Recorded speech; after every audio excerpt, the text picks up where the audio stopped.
I want to welcome to the show right now, Ilyasah Shabazz.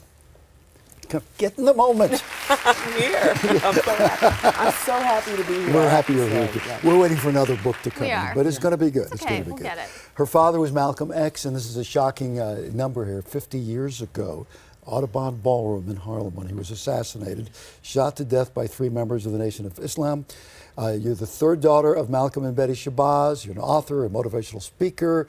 You wrote a memoir called Growing Up X, now has written a novel titled X. You've also written another book called Malcolm Little, the boy who grew up to become Malcolm X. It's a beautiful illustration book. It's a children's book. It's a children's book, and actually, has the nomination. That's right. Tonight you're nominated for an Image Award, Yes. so that's a big honor. Yeah. What made you decide to write a children's book to begin with?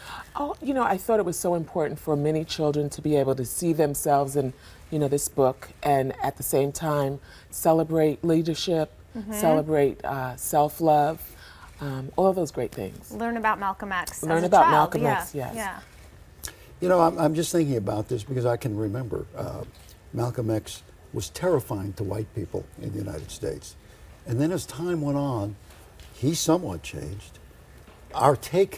Society's take on things changed, and he became more of a heroic figure. It's one of the great turnarounds. Can you talk about that?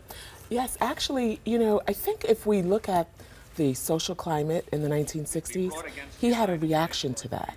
And I think most of us forget he was only in his 20s when the world would learn of Malcolm X, and he was 39 when he was killed. So he matured, but also it's a man of great compassion that would take on such a responsibility, such a burden, and not ask for anything in return for himself or his family.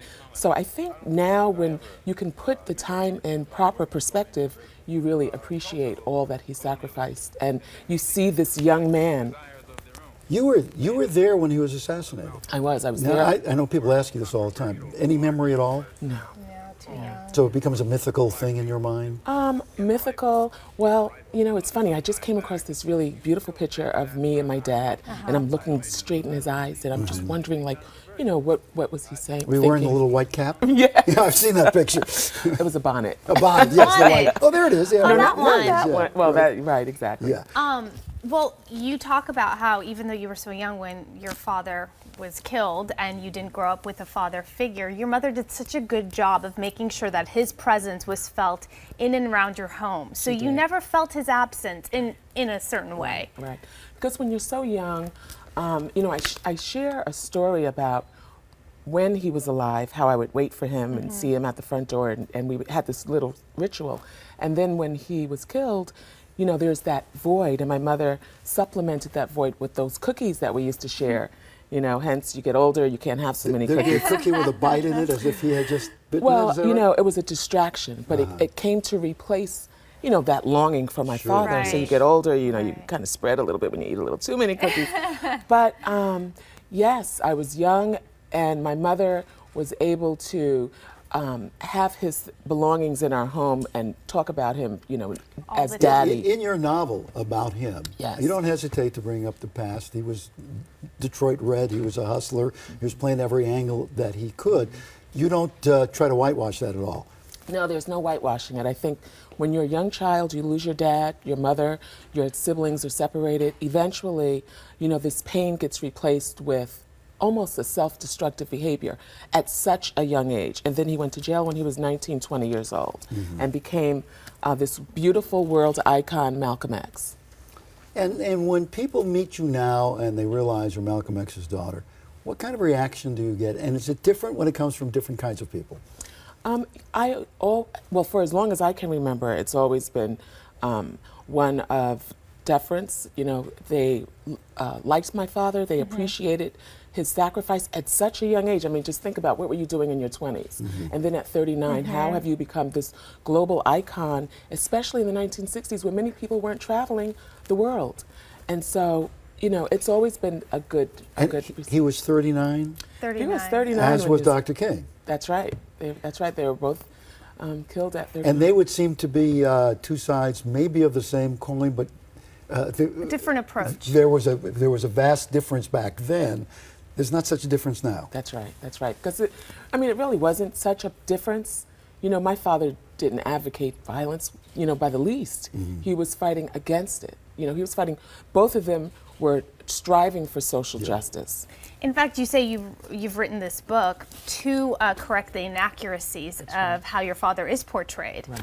So is that perhaps one of the inaccuracies you want to tackle? I think so, yes. I think the most important starts with the children's book because it says what the role of the parents, the role of the adults, and whomever we become, we start off as young, impressionable children, and whomever it is we become at an adult is primarily because of the adults around us. His parents, he had special parents. They were followers of Marcus Garvey. They were ahead of the curve of all of this, and sometimes it's very painful to be ahead of the curve. Certainly in his family it was. Right, that's right. That's right. His mother spoke several languages. She instilled the value of learning, compassion, that we are our brother and sister's keeper. His father was an activist. We have Spike Lee coming on.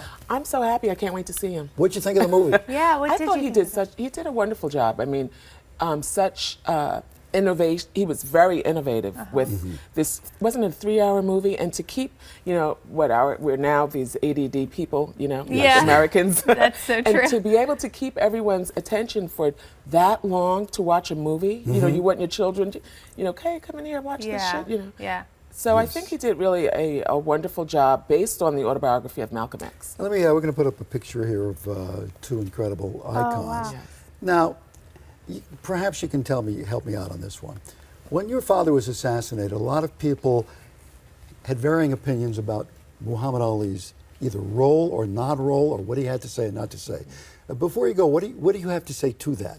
What can you clarify for us? Well, I think now, with all of the different things going on in our nation, I think that we're able to see what the social climate was. Now there really is this sense of, we are brothers and sisters, Back then, we didn't know much about, one another. We didn't know much about history.